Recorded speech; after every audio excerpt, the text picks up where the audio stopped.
और भी बहुत सारे लोग खड़े हुए थे। उसने दुकानदार को कई बार बुलाया, लेकिन वहां पर भीड़ इतनी थी कि दुकानदार का ध्यान उसकी तरफ गया ही नहीं। और फिर उस बच्ची को थोड़ा सा गुस्सा आया तो उसने अपनी मिट्टी की गुल्लक ले करके वहीं काउंटर पर जोर से रख दी, जिसके बाद में जो दुकानदार था और जितने भी लोग खड़े थे वो सब उस बच्ची की तरफ देखने लग गए। और फिर उस दुकानदार ने उस बच्ची से पूछा, बेटे आपको क्या चाहिए? तो वो बड़े ही भोलेपन से बोली कि मुझे एक चमत्कार चाहिए। ये सुनकर के दुकानदार को कुछ समझ नहीं आया, ना ही वहां पर जो लोग थे उनको कुछ समझ में आया, और सब उसकी तरफ देखने लग गए। फिर दुकानदार ने बोला, बेटे चमत्कार तो यहां पर नहीं मिलता है।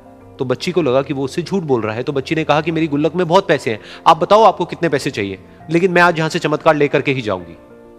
तो वहीं काउंटर पे एक और आदमी खड़ा था, उसने उस बच्ची से पूछा कि बेटे क्यों चाहिए तुमको चमत्कार? तब उस बच्ची ने अपनी कहानी बताई कि अभी कुछ दिन पहले मेरे भाई के सर में बहुत तेज दर्द हुआ, तो मेरे पापा मम्मी उसको हॉस्पिटल ले गए। उसके बाद कई दिन तक मेरा भाई घर नहीं आया। तो मैंने कई बार अपने पापा से पूछा, लेकिन उन्होंने मुझे कुछ नहीं बताया। उन्होंने बार बार यही कहा कि वो आ जाएगा, वो कल आ जाएगा, वो कल आ जाएगा, लेकिन वो आ ही नहीं रहा था। तो मैंने देखा कि मम्मी रो रही है, और पापा मम्मी को कह रहे थे कि उसकी दवाइयों के लिए और उसके इलाज के लिए जितने पैसे चाहिए उतने मेरे पास में नहीं है, अब उसको कोई चमत्कार ही बचा सकता है। तब मुझे लगा कि अगर मेरे पापा के पास में इतने पैसे नहीं भी हैं तो क्या हुआ, मेरे पास में तो है। तो मैंने जितने भी पैसे जोड़ रखे हैं वो सारे लेकर के मैं इस दवाई की दुकान पर आई। फिर उस आदमी ने उस बच्ची से पूछा, कितने पैसे हैं तुम्हारे पास में? ये सुनते ही उस बच्ची ने अपनी गुल्लक उठाई, जमीन पर फेंकी और तोड़ दी, और पैसे गिनने लग गई। बाकी सब लोग खड़े होकर के उसको देख रहे थे। थोड़ी देर बाद उसने सारे पैसे अपने हाथ में इकट्ठे किए और बोली, मेरे पास में पूरे 19 रुपए हैं।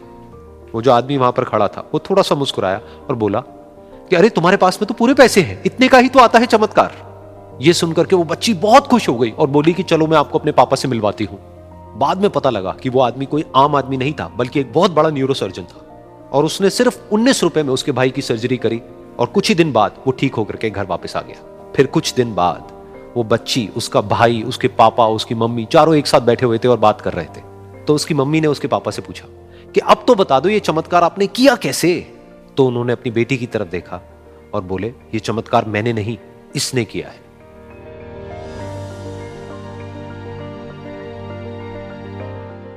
तो यहां पर एक बहुत बड़ी बात है जो हम उस छोटी सी बच्ची से सीख सकते हैं कि जिंदगी में कभी कभी ऐसा होता है कि हमको कोई रास्ता नजर नहीं आ रहा होता है और हम लोग हिम्मत हार जाते हैं। तब हमारे अंदर एक बच्चा होता है जो कोशिश करने से कभी भी पीछे नहीं हटता है। वो हार मानने को तैयार नहीं होता है क्योंकि उसको ना शब्द समझ नहीं आता है। वो बच्चा जिसके लिए कुछ भी नामुमकिन नहीं है, क्योंकि वो हर हाल में कोशिश करता ही रहता है।